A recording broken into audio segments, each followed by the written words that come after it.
Good afternoon, ladies and gentlemen.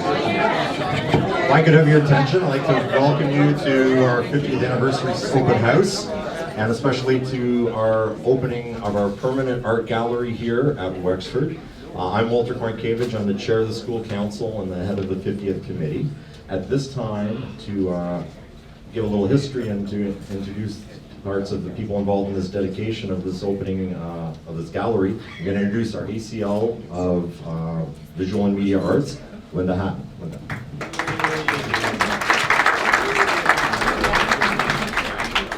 Thank you, Walter, and thank you everyone for coming today.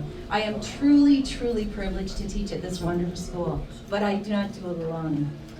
I work alongside an outstanding group of teachers who have all assisted in the making of this space. Sorry for that. Making this space come to light. Our current roster of superstars include, and I would like them to wave or make some kind of presence known as I call their name, Louise Gavreau, Terry Wilgosh, Kenny Fong, we probably had it working, Valerie Saponis, who I'd like to say put in endless hours hanging and framing and cleaning all of the alumni art that you see in the back corner there. John Kraft, where are you? He's here.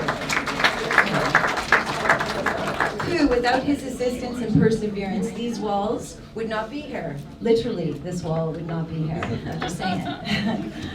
But this school, this place, was not built in a day, and there are many who came before us that helped shape Wexford into the amazing art school that it is.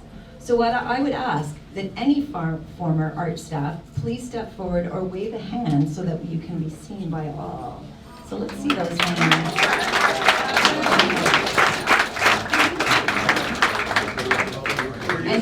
And I acknowledge you.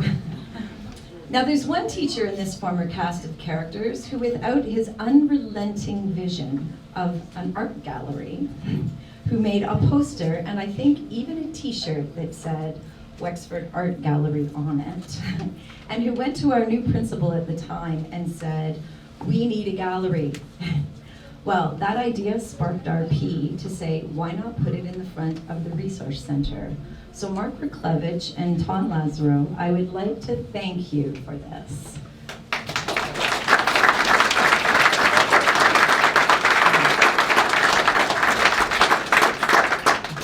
But this place, this art center, none of it would have happened without the creative genius of our very dear friend and colleague, Peter Marsh.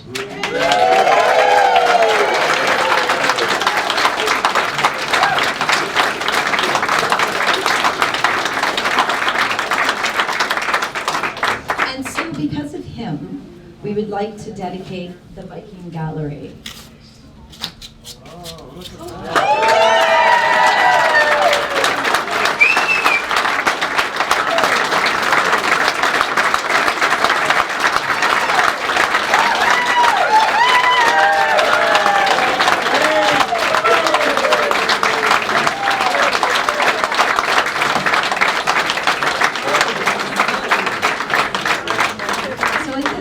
I would like to pass the mic over to my good friend Deb Wiles to say a few words about Peter.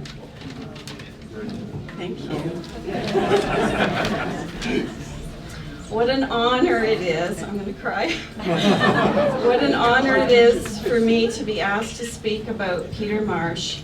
If I said everything I wanted to say and tell you all about Peter, his accomplishments and awards, it would take a few hours. Artist, teacher, mentor, friend, my big brother, inspiration, advocate for the arts, the list goes on, but most importantly, passionate. Peter has a passion for everything he does and everything he gets involved in. The special arts program has flourished over many years, even long after he retired in 1998, because of the solid foundation Peter built back in 1972 when the Arts Center first opened. Peter actually started teaching at Wexford right after the school was built in 1965. The art department was located in room 230. which is now a geography room. Oh, sorry. For the first 6 years.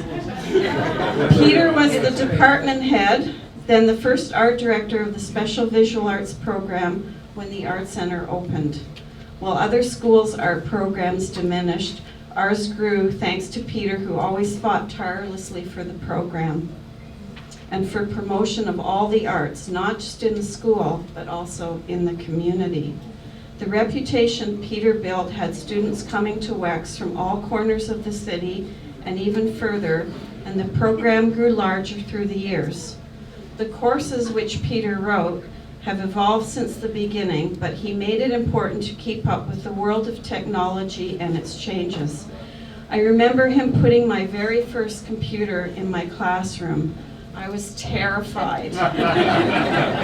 But he told me this was the way of the future and made me learn it, and soon all the kids were interested too and on board. In 2000, Wexford was finally and officially a school for the arts, and I know all of the years of work and advocacy by Peter was a huge factor in this decision. As an artist, Peter has had many shows over the years and has won many awards for his exceptional watercolor, acrylic paintings, and beautiful raku pottery. He has been in numerous national members' juried exhibitions, as well as a 6-time selection in the Canadian Society of Painters in Watercolor. His work is in many private and public collections, including His Royal Highness the Prince of Wales.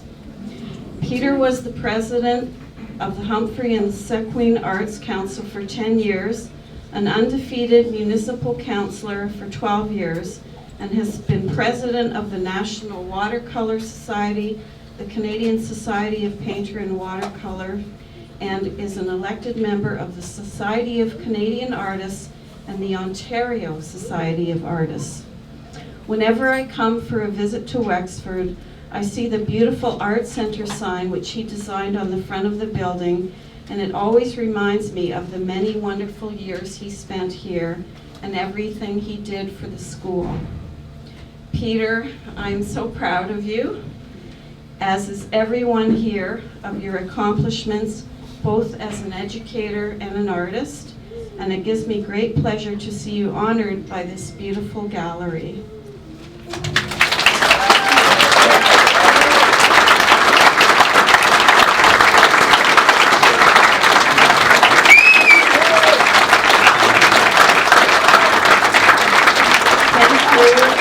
Come up and say some words for us. I'm unprepared. Well, this was a surprise for you. Yeah, it's hard. I'm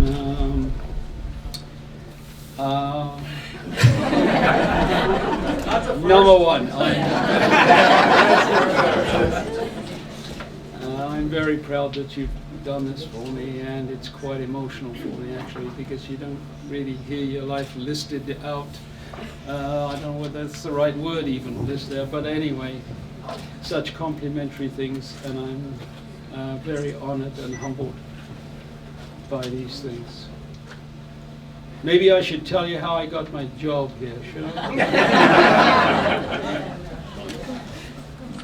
You know, times are very difficult for teachers now. They hardly ever get a permanent contract.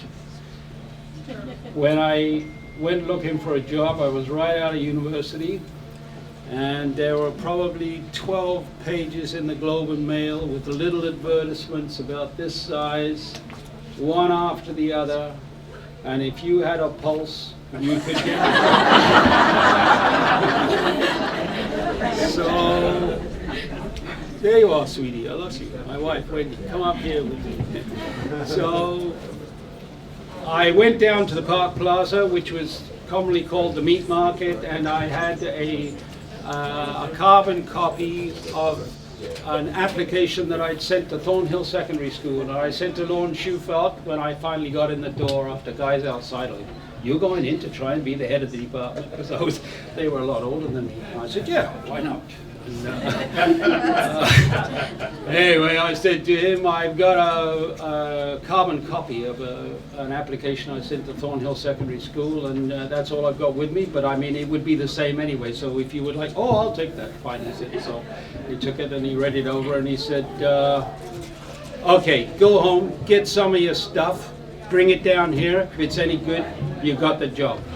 So I drove home and very hurriedly put together a small portfolio and brought it down. And he said, look, you can't be head of the department the first year you're here. It's impossible. You don't even have permission to teach yet. So it was all true. So I said, if you work at it, you'll get it. So I reported to summer school for my teacher's certificate. So I taught the first year on a letter of permission, which I must admit a lot of teachers did at that time. And then I got some papers, and then next papers, and then in a couple of years I became the head of the department, and it was great. I was just up in room 231. When I first walked into that place, there was no terrazzo floors. Hey, Brian Pretty, I see you back there. That was our art room. That's right. There was no terrazzo floors. We walked over the pipes down the corridor, and he took me upstairs. He said, here, boy, here's your room. There was concrete. There were no windows. There were no cupboards. There was no flooring. But by September, there was enough to get into the room and get started. One of my classes, I was telling people earlier, had 42 kids in it, and the superintendent came to inspect me, and there was nowhere to sit or stand, and he said, you're doing fine, boy, see you later. And then they started talking about building this art center on the end of the school, because it wasn't there when I came here. It was a parking lot. The soccer team used to practice on that end of the parking lot when I first came here. And I got quite worried, because it wasn't just a job where the principal was going to give you the job as the art director. You had to report to 3 superintendents and get interviewed at the board, which was unusual. So that was a bit terrifying. But they gave me the job.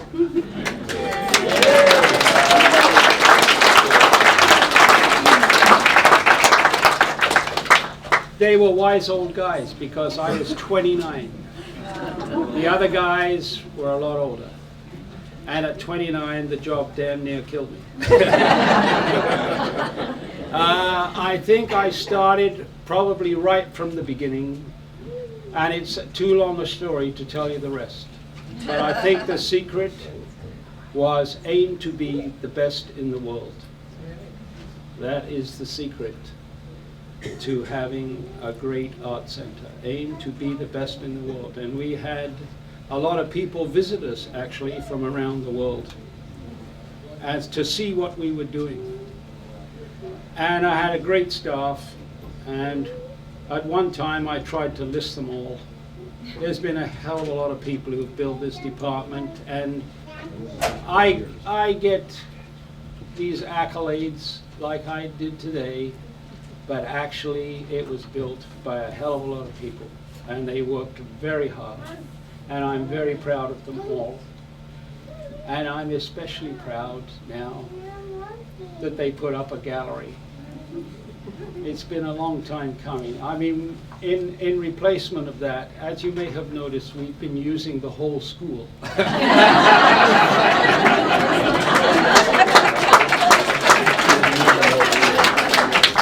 But now it's official, and that's a remarkable thing that you put my name in that. Being that so many people think contribute. You can see that we were on the front page of the Toronto Star with 10 students profiled with their work, which is a very big deal. We had 3 kids that had their work in the Pan Am Games, and before that we had 17 kids who had their work at City Hall. So it's been a big push, yeah. So I just wanted to speak to that, because great things continue to happen here, and it was the foundation that was laid. Now, listening to Linda, I guess I should put my voice behind support for the arts. I always do. And in tough economic times, they're very often the first thing to be damaged. And it takes a critical mass to create a place like this. You couldn't do this in Parry Sound, for instance. It's too small. It takes a critical mass of people and students to be able to think about doing a place like this. But then once it's in place, it's a matter of fighting to keep the program alive. And there are lots of people in administration, God bless them all, they have no idea how to run an art center. So they have to be helped and instructed and nurtured and so on to keep it running. It's the only way. And sometimes that doesn't work out as well as it should for all kinds of reasons that have nothing to do with even administrators in this school. So you're always fighting for this program.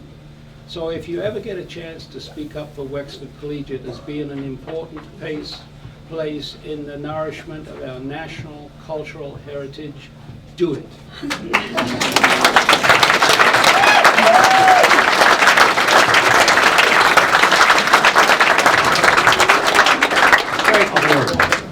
Thank you, Peter. So that concludes our grand opening and dedication of the gallery.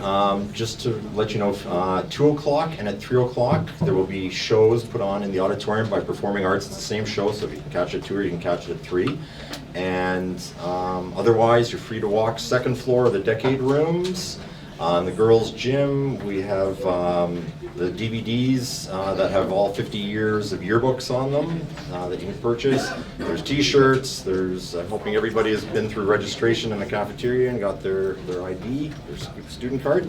So, and again, thank you all for coming out, and thank you once again, Peter.